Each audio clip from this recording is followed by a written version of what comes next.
Namaste and welcome to your safe space with Binny. Yesterday, I was talking to my daughter and I was just telling her how anxious I'm feeling about today's podcast. And she reminded me, Mom, anxiety is good because you really care. And that's so true. I do care about this podcast because I always remember the purpose of this podcast is for us to feel that we are one in our struggles, in our doubts, in our fears, in our shared experiences, and in our vulnerability. Today's topic is about love. Wow, love is the start of humanity. The lack of love is the end of humanity. But if love was a person, then Feb would have been its birthday month, and 14th Feb would have been its birthday.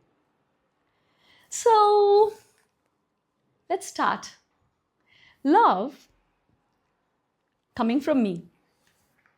I fell in love when I was 16. I dated for 10 years and then got married to my childhood sweetheart, Sandeep. Next year, we complete 25 years of our partnership. And I know each time I share this story, there is a aw kind of a feeling from everyone. But we don't talk about the hard stuff. We don't talk about how tough it was all those 10 years and also these 24, 25 years of our relationship. We don't talk about it was not hunky dory. There were times when we were constantly questioning ourselves, our love, our respect for each other. We even went through this phase where we asked ourselves, are we together for our kids? Now, trust me, I'm not someone who is a buzzkill when it comes to love. But I also do know that if we are not real, then we don't understand love. As a psychologist and as someone who's experienced love since she was 16, I have woven together some wisdom nuggets, just sharing with you what love actually is and what love is not. For the 20 to 30-year-olds, especially towards the end of the podcast, there are some real unconventional wisdom nuggets. So stay tuned until then. Love is steadfast. Love is like a mountain, rock, solid and steady. It's an unwavering belief in our partnership. Love is not insecurity. Love is not filled with anxiety in the name of passion. That push and pull that you feel, it's attachment and habit maybe, but not love. Love feels comfortable. Love feels easy. Love feels like this is home. Love is constant communication. When I was growing up, I remember the adults in my world saying, if you have to tell them, then what's the point of it? Well, at 50, I've realized that we have to tell them what we need. It's one of the most important things. Our partners are not psychics. They really don't know what we need. It's very important to verbalize what we need in a way where they understand us. And then hopefully from there, we can begin to understand each other's perspective. Communication to understand each other's perspective is what love is. Love is not criticism. It's not constant correction. It's not control. We do live in a culture where controlling someone's behavior in the name of correcting them or it's good for them is normalized. It's not normal. One of the things I have learned in my experience is that we can never change anyone's behavior. We can only work on ourselves, look into our own container, notice what's working, what's not working, and change something within us. And then it's that what attracts the other person to change.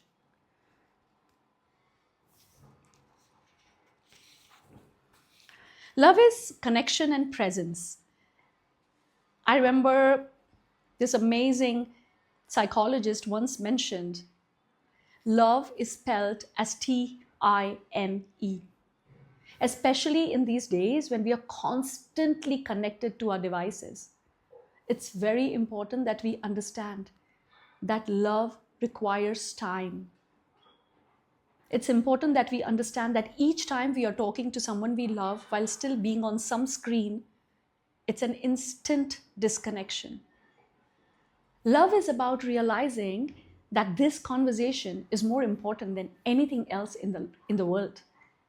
And so giving that time and presence to our partner is what love is. Love is shared humor and fun. It's not the constant stress around providing and nurturing. Love is being able to laugh at yourself, being silly, being goofy, laughing at each other, and not making everything so serious. One of the things I think long term couples forget about love is we forget to make things fun. If you're dating for a long time, if you're married for the long time, we are same people, right? We are evolving. And so it's important that we remember that we can look for fun experiences for each other, with each other, something that you've never done before. And then laugh because you're going to fail if you're doing something anyways. Laugh at each other. Love is about shared humor and fun. Love is an intentional, committed practice. So I know a lot of people would probably feel love is a feeling, it's an emotion, but it's also a practice. It's very important we realize that when we are in love, we are giving a commitment to someone of working on ourselves and working on our relationship. It's something where you show up when the things get really tough. It's times when they are really sick and they're probably throwing all over, but you go and lean in and you help them feel back to health again. Love is showing up when you really don't want to have them in the same room. It's an intentional, committed practice. People say love is between two souls. I read this somewhere and it was so profound that love is not between two souls or two egos. Love is between two transformations. Love is when you know that you are constantly work in progress and that your partner is also probably feeling inspired on their own to be work in progress. So the individual growth you have for yourself, that shines around you, which then probably is contagious enough to pull them in. And they also grow at a different pace. It's that transformation into people, and that's love.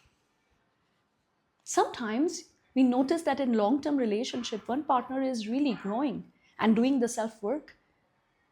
The other partner usually finds it tough and they choose the comfort over the growth. In these cases, it can feel like an attachment, a habit, or sometimes people do fall out. Love is private. Love is sacred. Love is not a secret. We need to understand the difference between privacy and secrecy. Privacy is when you decide who will be on your table to share your vulnerable truth. It's sacred. It's just between two people. Secrecy is about you feeling scared about sharing your love with others for whatever reason. Sometimes, due to cultural and societal judgments, we try to keep our love secret, and I give that benefit of the doubt. It's important for you to survive. But what I've learned is that secrecy creates deep level of shame within about yourself, about your behaviors. It's also important you remember that love is not about putting yourself out there on social media, about announcing places and experiences you guys are having. I'm not against social media here, and no judgment. But the reality is, trust me, guys, most of them are looking at you and wishing that they had what you have. And this usually creates more rift and drama than groundedness and deep belief within each other. So keep your love sacred and private. Love is acceptance. Experts say that even most perfect romances and partnership, your partner can only meet 20% of your needs. To me, that was an aha moment. Only 20% of your needs. So, what does that mean for everyone, including myself? It means that 80% of the time you're going to accept your partner for who they are. And I'm sure if Sandeep, my husband, is listening to this, and when he does, he is going to roll his eyes because I'm anything but that. I constantly challenge him and then maybe correct him way too much on his behavior, but that's not okay. And to him today, publicly, I'm sharing, Sandeep, I need to work on this. Because we grew up together since 16. I look at him and I feel I can do it, so can you. But that's not what love is about. Love is about understanding that what are your core values? What are your core needs? And then trying to understand your partner's core values and their needs. And see that if there is a match somewhere, if your top 3 to 5 values are aligned, brilliant. The rest, it's all about accepting them for who they are. It doesn't mean that you don't bring in hard conversations. You do, but you don't bring in with contempt, criticism, or judgment. One of the things about acceptance is that you need to, at all times, know that you don't have to like it. When you're accepting your partner's behavior, you don't have to like it. But you have to adapt and not blame them for it, not be harsh with it. To me, this was one of the biggest learning in the last few years, that love is acceptance. Biggest irony of love is that you fall in love with someone who's your exact opposite. And then you spend the rest of your life trying to make them like you because you feel that you're perfect and they're not. And that's why love is not constant correction, criticism, comparison, or judgment. Love feels like you have your guy, you have your person. They have your back at all times. They are your biggest cheerleaders. Love is about self work. If you understand who you are, if you understand your values, your needs, your triggers, your trauma, you're able to speak about it without shame. It becomes more about responding than reacting. The more you work on yourself, the more shine comes through. The more shine comes through, the more acceptance and harmony is there in your relationship.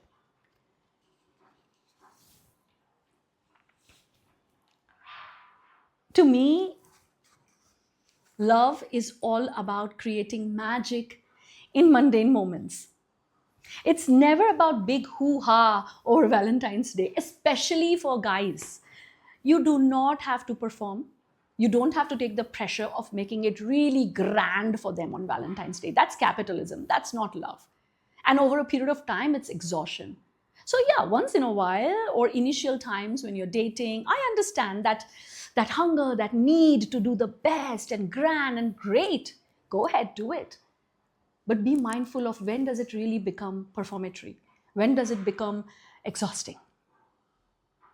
When does it start losing its charm? I met this beautiful young girl a few years ago, and she was going on her first date. And later she tells me that this guy actually took her to a museum, packed a homemade meal made by himself for their date, and turned it into a picnic breakfast or lunch. Oof, I had goosebumps. Do guys like these still exist? I told her he is a keeper. One of the things we forget is that we really give too much importance to the look aspect of our love rather than the feel aspect of our love. Love is in the most mundane moments. When your partner looks at you having a tired day at work and has this silent wink and says, you know what, we'll figure the dinner out. It's never that serious. That's love. Love is humble. It's the opposite of show off. Love is grounded. Love is easy.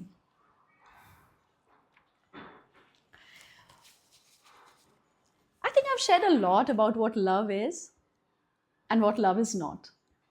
But the next two insights are specifically aimed at the 20 to 30-year-olds. Most unconventional wisdom nuggets. We talk a lot about someone being in their 25 and yet not finding their perfect partner. Honestly, we need to get out of that age bracket box.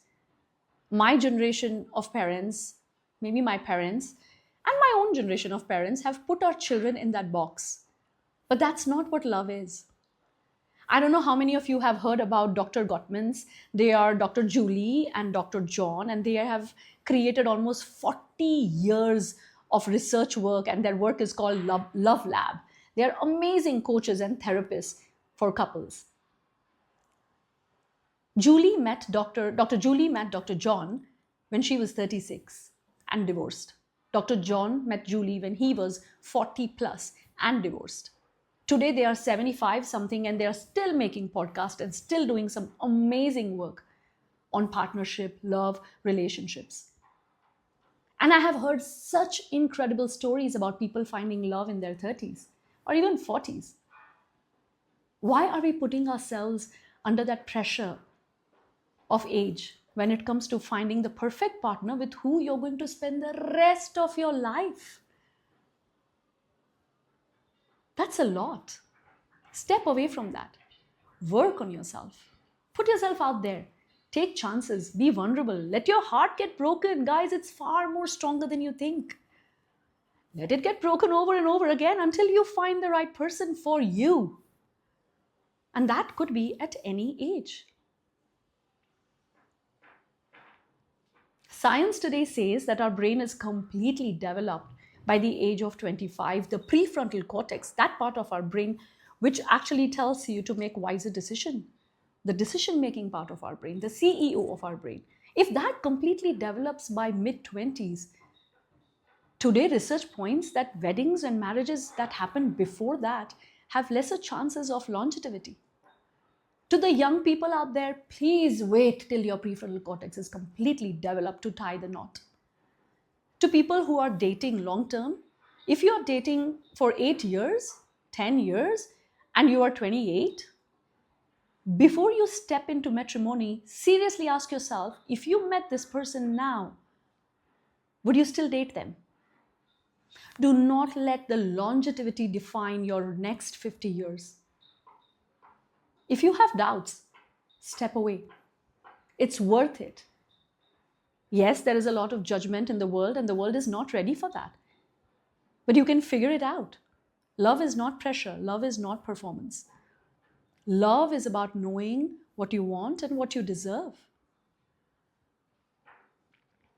People who are dating and are looking at love marriage, a very important part, which I truly believe in, is that the first 6 months to 18 months is the halo effect. Whatever they say, you're going to be like in a different platform saying yes to everything. It's going to feel so like wow and goofy and knees trembling, and that's beautiful. If your affair or if your relationships, survives 18 months, go ahead. When you're in the stage of 2.5 years or so, get into a live-in relationship. At least have a minimum of 1 year of live-in relationship to know who they really are behind the pretenses. And I'm not saying they pretend. We don't pretend, but we do put up a persona when we go out on dates, don't we? Have a live-in with them. See what that feels like. Wake up to them. See those little irritants that really get to you. And then see if this is the person you want to spend the rest of your life with. Because the person you choose is the kind of dad or mom your children would have. That's a big step. So pause. Take your time. Love is not rushed. Love is slow. Love is easy. Love is comfortable. If there is one thing that I have learned about love, it's that love feels like coming home to your best friend. Easy, fun, comfortable, and solid, where storytelling never ends and silence also feels like a giant warm hug. Zero pretenses, just shared humor and hunger to grow together, emotionally, intellectually, and spiritually. In the last few years, I realized that I have fallen all over in love with my husband. Much more deeper, much more real than what it was when I was 16 or in my 20s. This man, complete awe of who he is becoming, the deep trust and partnership I have with him. It took me many years and a lot of therapy. And trust me, I'm a psychologist. I know you will say that I'll always be pro therapy, but I am. Because therapy, I believe, is a portal to growth. So if it means to sustain a long-term relationship, you need to work on yourself and sometimes use therapy to evolve, so be it. It's worth it. Once again, guys, thank you so much, and I can't wait for the March Sportscast. If you enjoy this, please share, like, comment, and follow me. Thank you.